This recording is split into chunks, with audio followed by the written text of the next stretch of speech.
California court is now testing how an adjudicated safe yield number will line up against a sigma sustainable yield number. And what happens in that courtroom could matter well beyond Indian Wells Valley. Stay with me. You're listening to the Sigma Weekly, your 10-minute briefing on everything happening in California groundwater. Brought to you by Water1.ai. I'm your AI host. Let's get into it. First up, Kern Subbasin is rewriting its subsidence playbook, and the new rule is going to surprise people. Arvin Edison Water Storage District and its Kern Subbasin partners are revising their groundwater sustainability plan, that's the GSP, to fold in the Department of Water Resources' final land subsidence best management practices, which DWR released back in January. The big shift is a so-called critical head analysis. Up until now, the implicit thinking across the valley was that if you held groundwater levels at historic lows, that should be enough to stop the surface from sinking. The new science says no. You actually have to push levels back above those historic lows for subsidence to stabilize. That is a tighter standard than basically anybody anticipated when Sigma was written. The board is expected to act on an appendix amendment as soon as next month. Now this matters beyond Kern. Last week we covered White Wolf adopting a stricter 0.04 foot per year subsidence rate along the California aqueduct. Different basin, same direction of travel, the subsidence ceiling keeps getting lower, and the engineering bar keeps getting higher. Next up, the Tule Subbasin is taking another serious step toward managing its way out of state probation. Pixley Groundwater Sustainability Agency, a GSA, authorized a $40,000 contract with Highland Economics to design what they're calling a voluntary land repurposing program. It's a 20-year framework that would pay growers to take land out of irrigation. The money for the analysis is coming out of an existing state multi-benefit land repurposing grant, so this isn't new ratepayer dollars.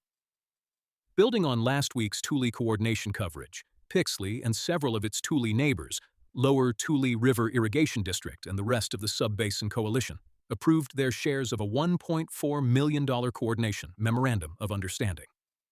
That money funds the broader subsidence, monitoring, and water quality work the subbasin needs to put on the table if it wants to exit probation. Here's the thing that didn't get a lot of attention. Pixley staff openly acknowledged the agency is not on track to meet its subsidence minimum thresholds. That sets up potentially zone or depth-based pumping caps for the fall review. The full write-up is at Water1.ai. Now this one is the story of the year so far. The Indian Wells Valley groundwater adjudication trial entered Phase 2, the safe yield phase, on June 8th in Orange County Superior Court. Phase 2 is where the court actually decides how much water the basin can produce on a sustainable basis. And here is why everyone in the Sigma world should be paying attention. Counsel Keith Lemieux, reporting at Upper Ventura River GSA, characterized this as the first direct clash between a court-adjudicated safe yield and a GSA-adopted GSP, sustainable yield. Two different processes, two different numbers, and somebody has to give. The court has signaled it may refer the technical questions to an expert, or even kick them over to the State Water Resources Control Board, which would itself be a procedural first. Whichever way the court goes, the ruling could become an important reference point for adjudicated basins that also have Sigma obligations. California already has dozens of adjudicated groundwater areas, and several high-profile ones, including Antelope Valley, Mojave, Santa Maria, and 6 basins, we'll be watching closely. The full write-up is at Water1.ai. And the fourth must-know, the Salinas Valley Basin GSA Board, with one director dissenting, directed staff and legal counsel to analyze the agency's authority to impose either an interim moratorium on new Deep-Aquifer wells or extraction caps on existing ones, with a report back in 90 days. This came after modeling showed Deep-Aquifer pumping for agriculture has gone up roughly 12-fold since 2009, and that undesirable results are continuing. Staff will also begin developing demand management measures and extraction allocations, specifically for the Deep-Aquifer starting July 1st. This fits into a broader thread we covered last week. Salinas is already under pressure from DWR on the 180 and 400-foot aquifer seawater intrusion question. So you've got two parallel pressures now: shallow aquifer compliance with the state and a brand new policy track for the Deep-Aquifer. It's a basin that is running out of easy levers to pull. Moving on to trends in the valley. The first one I'm seeing show up across multiple agencies this week. The well registration enforcement era is officially here. At Upper Ventura River, two well owners are now sitting on about $49,500 each in civil penalties. That is, $100 a day for failing to register. At Mid-Kauai, the GSA just made registration mandatory across the board. And at Carpinteria, the agency is reporting only about 45% of wells have actually submitted registration paperwork, and the penalty waiver expires August 31st. For years, well registration was a soft requirement that a lot of property owners ignored. That window is closing fast. If you have clients or members who own wells in any of these basins, August is the time to make sure they're squared away. Trend 2. Groundwater conditions are starting to tell a north-south story across California. In the north, agencies in the Sacramento Valley are seeing recovery from this year's wet conditions, with several reporting groundwater levels back near pre-drought baselines.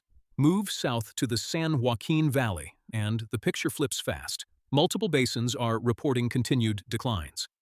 East San Joaquin specifically flagged structural deficits dating back to the fall of 2024 that have not been recovered even after a wet year. The takeaway: if you're benchmarking a southern basin against statewide averages, you're going to mislead yourself. The averages are being held up by the north. The south needs basin-specific framing, and that has implications for everything from grant applications to allocation policy. Trend 3. Golden Mussel treatment has officially become a standing budget line item across the South State water delivery system. Wheeler Ridge, Maricopa, reported a full kill from chemical treatments inside their California aqueduct kill bag testing. Shafter Wasco is now estimating about $300,000 in additional treatment costs through year-end. Coelho is running treatments at Pump Station B and Reservoir B at about $20 per acre-foot. And Southern San Joaquin Municipal Utility District is buying a roughly $10,000 steam cleaner for end-of-season facility cleanout. None of this was in anyone's budget 2 years ago. It's all in everyone's budget now. The collective takeaway: this is permanent operational cost, not a one-time biosecurity event. And budgets need to reflect that heading into fiscal year 2026-2027. Trend 4. Subsidence management is tightening across multiple sub-basins. Pixley is targeting September or October for a draft subsidence management plan that could include zone or depth-based pumping caps. East Turlock's Technical Advisory Committee is beginning annual pump efficiency tests this July through September. And Greater Kauai is finalizing fall 2026 subsidence management areas. The common theme here: agencies are converting general subsidence monitoring goals into specific, enforceable, geographically defined management zones. That's a meaningful shift. The next 12 months are going to define what subsidence enforcement actually looks like at the field level. And the fifth trend: recharge pencil out continues across the valley, but capacity is the real bottleneck. Consolidated Irrigation District is acquiring a 48-acre parcel for new recharge basins. Vena GSA is moving 3 recharge concepts toward implementation, including a flood-managed aquifer recharge basin near Comanche Creek. Southern San Joaquin Municipal Utility District is designing the next basin plus a separate 40-acre site. The recharge math is solid, but every agency I'm watching is now hitting the same wall.